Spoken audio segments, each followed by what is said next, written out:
Back when I was younger, my family purchased a beautiful home in what seemed in the middle of nowhere. It was cheap and only 5 miles away from my school, so it said.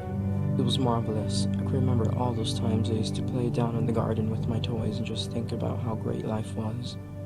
School was obviously a drag, but the idea that this place was my playground was amazing. I was an only child, so I really had to invent some games to keep me amused when my parents went out.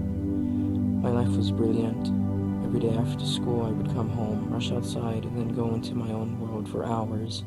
Life was amazing. However, there were two questions that started to bug me after a long while. The first one was that my parents never allowed me in the room, and they would always keep the door firmly shut. It never really bothered me at the start of living in this palace, but then I realized that the whole thing was, well, odd. The second question is this. There were fields that backed onto our back garden. These fields were full of wind turbines, lots of them. I didn't quite understand what they were back then. It was a while ago. Let's just say that. These turbines seemed to go on for miles. They made me feel very weak and vulnerable. They seemed to stare at you with their arms spinning round and round all day long. I was told never to go into those fields. It wasn't because of the turbines. Oh no. It was because of the figure that stood still in the distance all day and all night long. Who the heck was it? One day, my mom went into town and she left me all alone in her labyrinth of a house. It was irresponsible, let's just say that much. I was only 9 years old. My dad was at work, so he couldn't look after me. Anyway, I just accepted it, and she drove off, and I was very happy to be alone. I could play my own games in the house, and no one could stop me. I was ecstatic. I pottered out the back garden, and the turbines stared at me, inviting me into the fields where they worked and rested. I couldn't resist. No one was here to tell me off, so I could get away with it. I slowly walked across my garden, kicking any toys out the way. My mind began to buzz and invent stories. I looked left to right and turned around to see if no one could see me. I proceeded towards the garden fence and into the field. I climbed over the fence with a struggle, like an old man getting up from his seat. I managed to get over the wooden fence, and I just looked up in awe on the sight of these things. Then I looked down and noticed a figure.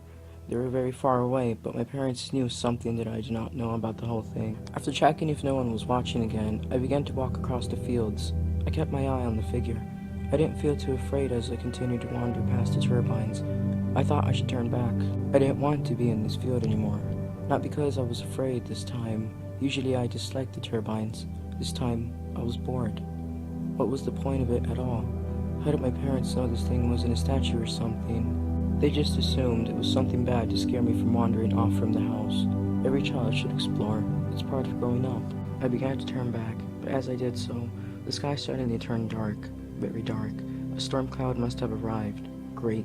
Now I would be soaking wet and I would be caught out by my parents. I started to run back to the house. Something didn't feel right. My whole body began to feel almost tingly, like an icy chill.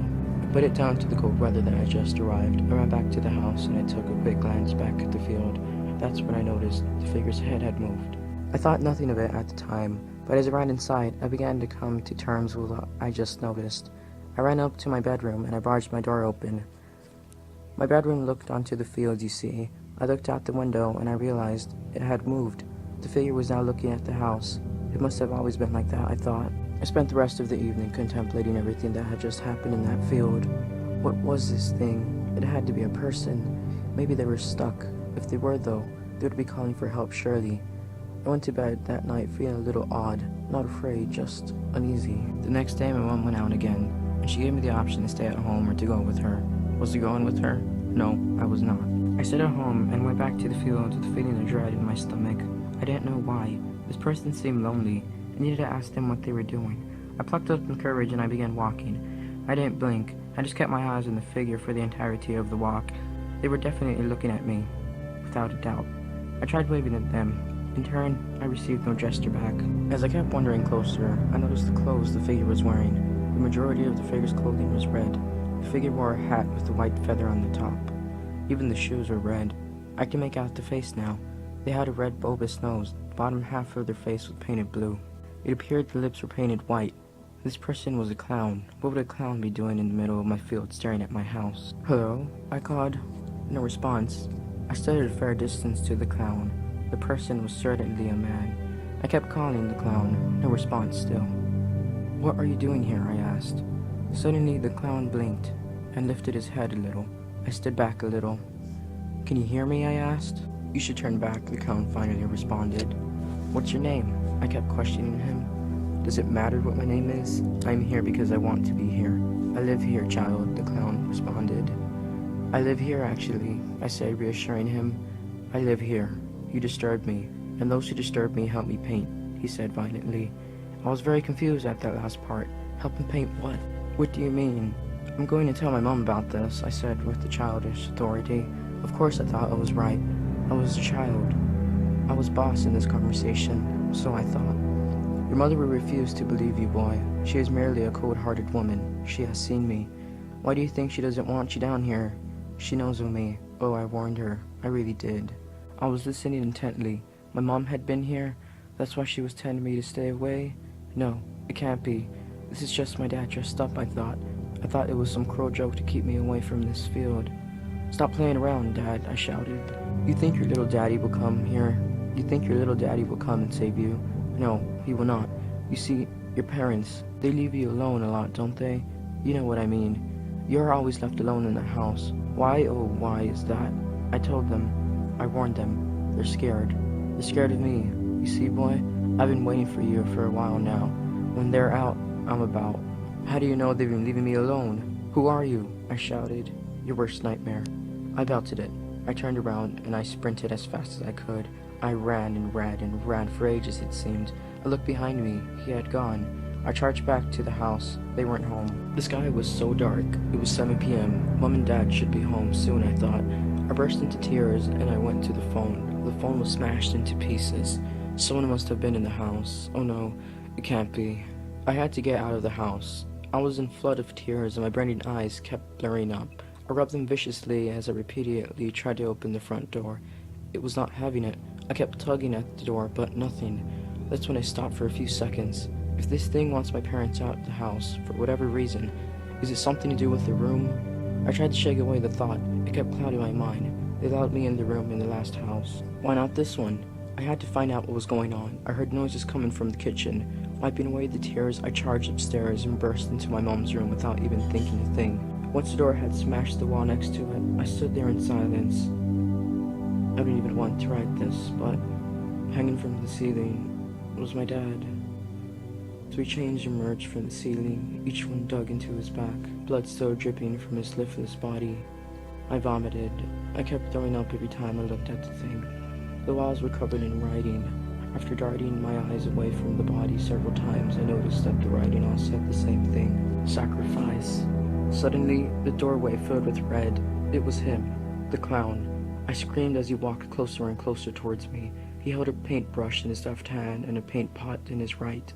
I told you, he said. He lunged toward me. The paint pot came towards my head. I screamed and covered my eyes, and then I woke up. This seems like a stupid plot twist, doesn't it? It's not. Please, keep listening. You have to find out the truth. It was a dream, and it was early morning. I had dreamt the entire ordeal. Not moving house, obviously, but the clown in the room and everything to do with that horrid field. I slowly wandered downstairs, gripping my head. It hurt really bad. I must have been thrashing around in the night because of the nightmare it hit my head. I was burping up sick because of what I had just witnessed in my dream. It made me feel sick to the stomach. Maybe I was coming down with an illness. Not again. I called for my parents. No answer. They must be outside. I went to the back door and I opened it and hobbled outside. I called again. Still, no answer. I wandered to the edge of the garden to see if they were in the fields. I saw something in the distance. I thought it was them. I caught at the figure, looked at me, and waved. I was happy knowing that my parents were safe and sound, and that I was going to be alright. The turbines weren't spinning that morning. I spent the rest of the morning inside watching TV. I didn't bother looking out the window to see where they were. I was too involved in watching cartoons to even remember to check. By 4 p.m., they had still not returned to the house. I went outside to go and look for them, and that's when I stopped dead in the middle of the garden. One of the turbines were red. As I looked up at it, I screamed in horror. At the end of the 2 arms of the turbine, there were bodies spinning round and round. The figure in the distance began to wave at me again. Oh no, it couldn't be. That was no dream. I was concussed. The paint pot gave me the injury on my head. That's when I noticed the writing on the fence. The writing wasn't there earlier.